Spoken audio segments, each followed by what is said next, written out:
বান্ধবীকে বিশ্বাস করে স্বামীর সাথে পরিচয় করিয়ে দিয়েছিলাম।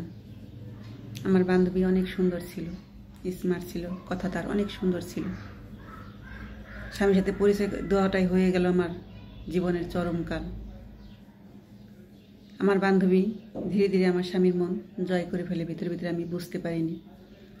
তার নাম্বারটাও নিয়ে নেয়। বিশ্বাস করেছিলাম বোনের মতো, হয়তো সেই বিশ্বাসটা আমার কাল হয়ে গেল জীবনে।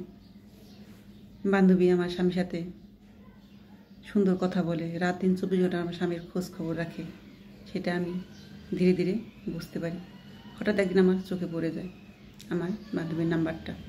ফোন দিয়েছে, জিজ্ঞেস করলেই বলে হয়তো কোনো কাজে ফোন দিয়েছে, কোনো কিছু জিজ্ঞেস করতে। একদিন দুদিন এরকম প্রায়ই দেখি। আসলে তখনও বুঝিনি আমার সবটা আমার বান্ধবী কেড়ে নিয়েছে।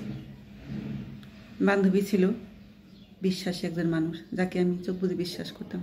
সেই আমার বিশ্বাসের ঘরে আগুন দিয়েছে। কারণ বান্ধবীরাই হলো সুখের জীবনের কাঁটা।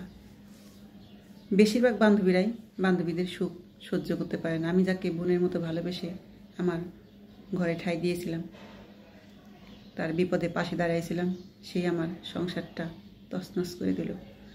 আমার স্বামী আস্তে আস্তে বদলাতে শুরু করে। কথায় কথায় আমার বান্ধবীর কথা বলে। আমি তখনও বুঝতে পারিনি সে আমার বান্ধবীর প্রতি দুর্বল হয়ে গেছে। আমার বান্ধবী তার মনটা জয় করে নিয়েছে।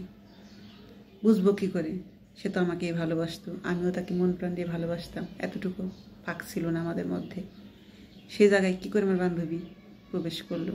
আসলে একটা মেয়ে চাইলে সবই পারে, অসম্ভব কিছু নয়। আমার স্বামী আমার ভুল ধরতে শুরু করে।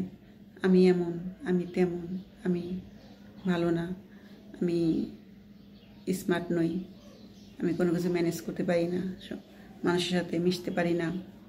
আমার বান্ধবী সব পারে। আমার বান্ধবী স্মার্ট, কথা সুন্দর, সে সবার সাথে অ্যাডজাস্ট করে চলতে পারে। সে অনেক সুন্দর, তার চোখ সুন্দর, নাক সুন্দর, তার প্রশংসা হাজারো। আমি কিছুই মনে করতাম, বলতে পারি আমার বান্ধবী সুন্দর, হয়তো আমার থেকে, এই জন্যই বলছি।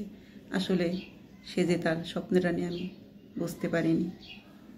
বুঝতে পারি তখনই সে আমার থেকে দূরত্ব শুরু করে, অনেক দূরে সরে যায় আমার থেকে, আমার কাছে আসে না। আমার কোনো কথা তার গায়ে লাগে না, আমার কোনো কথা সে মন দিয়ে শোনেও না। সারাক্ষণ ব্যস্ত থাকে, বিজি থাকে, বাইরে সময় দেয়, আমার বান্ধবী নিয়ে ঘুরতে যায়। পরে আমি সবটা জানতে পারি, বুঝতে পারি। তখন আমার আকাশ ভেঙে পড়ে মাথায়। এ কী করে সম্ভব? আমার বান্ধবী ঠিকই আমার সাথে ভালো সম্পর্ক, কিন্তু মাঝখানে আমার বান্ধবী আমার থেকে একটু দূরত্ব বজায় শুরু করে। ঠিক আছে, আমার সাথে সেরকম সম্পর্ক রাখে না, কথা বলে না, দূরে দূরে থাকে। ঠিক আছে, আমি বুঝতে পারি না কেন এমন হচ্ছে। আমার স্বামীর কথায় কথায় তার কথায় বলছে, কী জন্য? দেখি ভিতরে ভিতরে তারা দুজনে অনেক গভীরে পৌঁছে গেছে। তারা দুজন দুজনকে ভালোবেসে ফেলেছে গভীরভাবে, যেখানে যে সম্পর্ক ভাঙা আমার পক্ষে সম্ভব না। তারা এতটাই দুজন দুজনকে ভালোবেসে ফেলেছে, সেখান থেকে ফেরানো আর সম্ভব না। আমার স্বামী তো সারাক্ষণ তার জ্ঞানেই থাকে, তার ধ্যানেই থাকে। আমার দিকে তার কোনো খেয়াল নেই। আমি যে তার স্ত্রী, সে সেটা মনেই করে না। আমাকে বাড়ির কাজের মেয়ের মতো মনে করে, এরকম আচরণ করে, কথায় কথায় খারাপ ব্যবহার করে। আমি চোখের জলে ভাত খাই, সারাক্ষণ বুকের ভিতরে ব্যথা করে। এ কী করলাম? আমি বিশ্বাস করে বান্ধবীরে ঘরে আনলাম, স্বামীর সাথে পরিচয় করে দিলাম, সেই বান্ধবী আমার বিশ্বাসের ঘরে আগুন দিয়ে দিল। এরকম ভুল বোনেরা কেউ কখনো করবেন না। সুন্দরী বান্ধবী কখনো বিশ্বাস করে স্বামীর সাথে আলাপ আলোচনা, তার নাম্বার কখনোই দেবেন না, এবং সতর্ক থাকবেন। মানুষ আসলে বড় বেঈমান। মেয়েরাই মেয়েদের সুখ কখনো সহ্য করতে পারে না, তারাই মেয়েদের সুখের জীবনে কাল হয়ে দাঁড়ায়।